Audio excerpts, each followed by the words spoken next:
कहने पे मैंने एक चैनल बनाया है सोमवीर फिजिक्स के नाम पे, जिसमें क्लास 10th के साइंस मैथ व क्लास 11 व क्लास 12 की फिजिक्स के बारे में हम जो भी चैप्टर हैं उसको के बारे में डिस्कशन करेंगे। तो आज क्लास 12th का चैप्टर नंबर फर्स्ट है, उसके बारे में थोड़ा बेसिक पढ़ते हैं। तो क्लास जो 12th है उसका चैप्टर नंबर फर्स्ट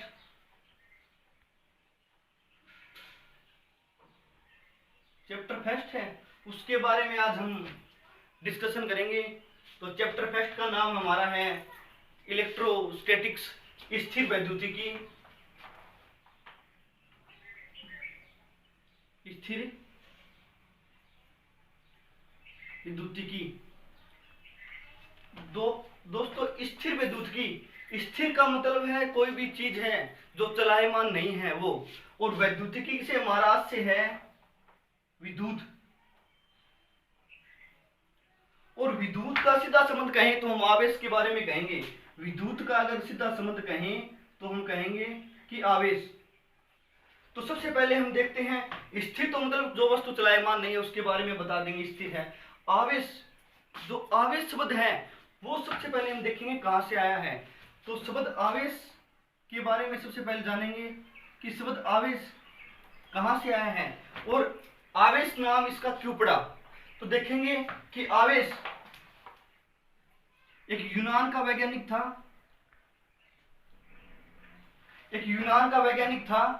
थेल्स। यूनान का वैज्ञानिक था थेल्स। उसने सबसे पहले आवेश के बारे में क्या बताया कि एक अंबर नामक पदार्थ को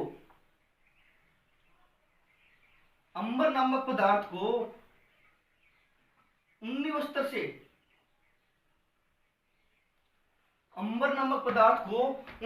से रगड़ा, या फिर कह सकते हैं कि अंबर को उन्नी वस्त्र के साथ घर्षण करवाया। तो उन्होंने देखा कि जो अंबर है उसके अंदर कुछ ऐसे गुण आ गए जिससे वे छोटी छोटी वस्तुओं को, जैसे हम कह सके घास फूस के तिनके, कागज के टुकड़े, उनको अपनी ओर आकर्षित करने का गुण उत्पन्न हो गया। तो अंबर है उसमें घास फूस के तिनके हो गए, छोटे छोटे कागज के टुकड़े हो गए, इनको अपनी ओर आकर्षित करने का गुण उत्पन्न हो गया। और अंबर को ग्रीक भाषा में क्या कहते हैं? चार्ज, आवेश कहते हैं। आवेश या फिर हम कह सकते हैं चार्ज। अंबर को ही ग्रीक भाषा में क्या कहेंगे? आवेश कहेंगे। तो हमारा चैप्टर यहां से स्टार्ट होता है कि आवेश क्या था, आवेश सबसे पहले किसने बताया। तो हम बता सकते हैं कि आवेश यूनान के वैज्ञानिक थेल्स ने बताया था आवेश के बारे में। तो उन्होंने एक एक्सपेरिमेंट किया कि अंबर नामक पदार्थ को उन्नी वस्त्र से आपस में रगड़ा। तब हमने देखा कि जो अंबर है उसमें छोटी छोटी वस्तुओं को अपनी ओर आकर्षित करने का गुण उत्पन्न हो गया। फिर इस आवेश के बारे में बताया तो उसने कहा कि आवेश के क्या क्या गुण धर्म होते हैं। आवेश के गुण धर्म उन्होंने बताया कि आवेश में कुछ ऐसे गुण धर्म होते हैं जो उनके एक यूनिक के बारे में बताता है कि ये एक, इसमें अपने आप में कुछ यूनिक गुण होते हैं। तो आवेश के गुण धर्म क्या क्या होते हैं वो देखो। सबसे पहले बात कर ले आवेश की प्रकृति। आवेश दो प्रकार के होते हैं, एक तो धनात्मक आवेश और एक होता है ऋणात्मक आवेश। तो हम कह सकते हैं कि आवेश दो प्रकार के होते हैं। आवेश दो प्रकार के होते हैं। पहला तो हम कह दें कि धनात्मक आवेश, पॉजिटिव चार्ज।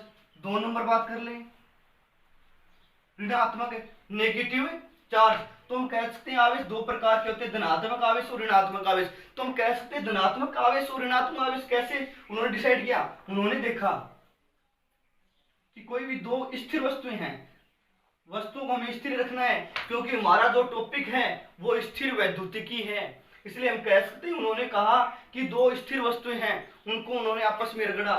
तो उन्होंने कहा कि एक वस्तु से इलेक्ट्रॉन दूसरी वस्तु में प्रवेशित हो गए, एक वस्तु से इलेक्ट्रॉन दूसरी वस्तु में इंटर हो गए या फिर प्रवेशित हो गए।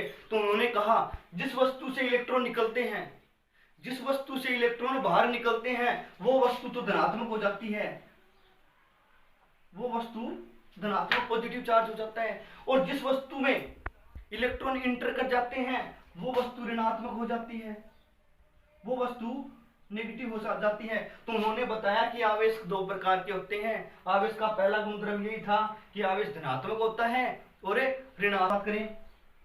दूसरा गुणधर्म कहा कि कोई भी पदार्थ होता है उसका कुल आवेश, कोई भी पदार्थ होता है उसका कुल आवेश धनात्मक व ऋणात्मक आवेश के योग के बराबर होता है। उन्होंने कहा कि कोई भी पदार्थ है भाई, उसके अंदर जितना भी आवेश होगा वो उसके धनात्मक है, पॉजिटिव और नेगेटिव चार्ज के योग के बराबर हो सकते हैं। इसलिए हम कह सकते हैं कुल आवेश, आवेश को हम लिखेंगे क्यू से, आवेश को हम लिखेंगे क्यू से, तो कुल धनात्मक है आवेश, कुल आवेश है वो इसके धनात्मक है, पॉजिटिव चार्ज व नेगेटिव चार्ज के योग के बराबर होता है। और इस योग को कहेंगे हम इसके बीजगणितीय योग के बराबर हो सकता है। इसलिए हम कह देंगे कि कुल आवेश है वो धनात्मक व ऋणात्मक आवेश के योग के बराबर होता है। इस गुणधर्म को उन्होंने कहा कि आवेशों का योज्यता का नियम, योज्यता का दूसरा गुणधर्म था आवेशों की योज्यता का नियम। 3 नंबर गुणधर्म की बात करें, देखो हमने आवेश के 2 गुणधर्म पढ़ लिए। तीसरे गुणधर्म के बारे में बात करें, आवेश का तीसरा गुणधर्म, आवेश का तीसरा गुणधर्म होता है कि आवेश एक क्वांटीकृत राशि होती है। देखो आवेश एक क्वांटीकृत राशि होती है, आवेश एक क्वांटीकृत राशि है,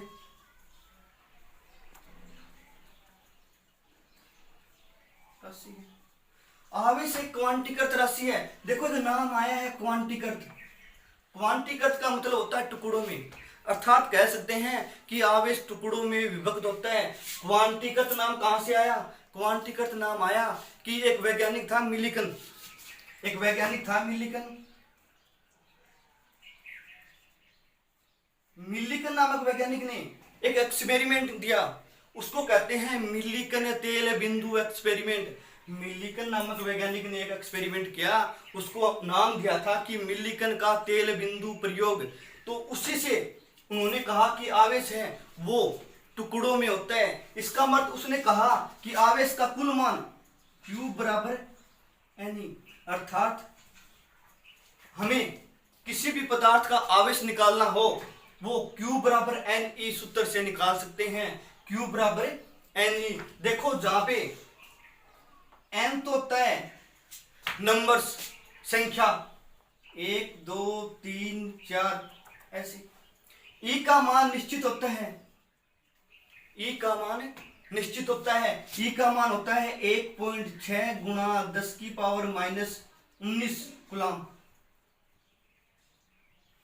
E का मान 1.6 गुणा 10 की पावर -19 कूलम, और N का मान निश्चित होता है। इससे हम आवेश का मान निकाल सकते हैं। 4 नंबर बात कर लें, 4 नंबर गुणधर्म की बात करें। 4 नंबर गुणधर्म कह सकते हैं आवेश एक सतत राशि है, अर्थात आवेश एक निश्चित टुकड़ों के रूप में विभक्त होता है। तो हम 4 नंबर गुणधर्म की बात करें, आवेश एक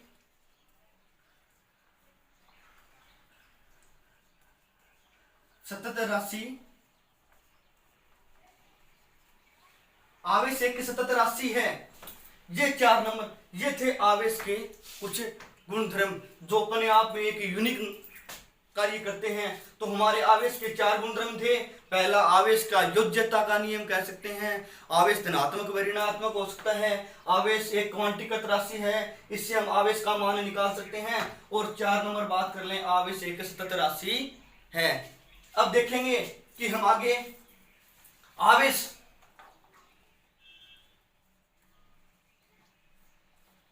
का मात्रक व इकाई, कि आवेश का मात्रक क्या होता है, आवेश की इकाई क्या होती है, इसके बारे में कुछ जानेंगे। तो आवेश के मात्रक के बारे में बात कर लें या फिर यूनिट, इकाई भी कह सकते हैं। तो आवेश की इकाई होती है वो कूलम होता है, आवेश की इकाई होती है वो कूलाम, या फिर कह सकते हैं आवेश का जो मात्रक होता है वो हम कूलाम से लिखते हैं, किसे लिखते हैं, और कूलाम को इंग्लिश में हम सी से भी डिनोट कर सकते हैं। ये आवेश का मात्रक होता है। चालू क्यों कर रहा है? दोस्तों आज हमने आवेश के गुण धर्म के बारे में पढ़ा है। कल हम पढ़ेंगे कि आवेशन की कौन कौन सी विधियां हैं, या फिर हमें कहें कि जो कूलाम का नियम है वो क्या है, कूलाम के नियम का जो निरूपण कैसे करते हैं त्रिभुज के नियम से, इसके बारे में पढ़ेंगे। तो चैप्टर फैक्ट के बारे में आगे पढ़ेंगे। और दोस्तों प्लीज चैनल को लाइक शेयर व सब्सक्राइब जरूर कर देना। Thank you.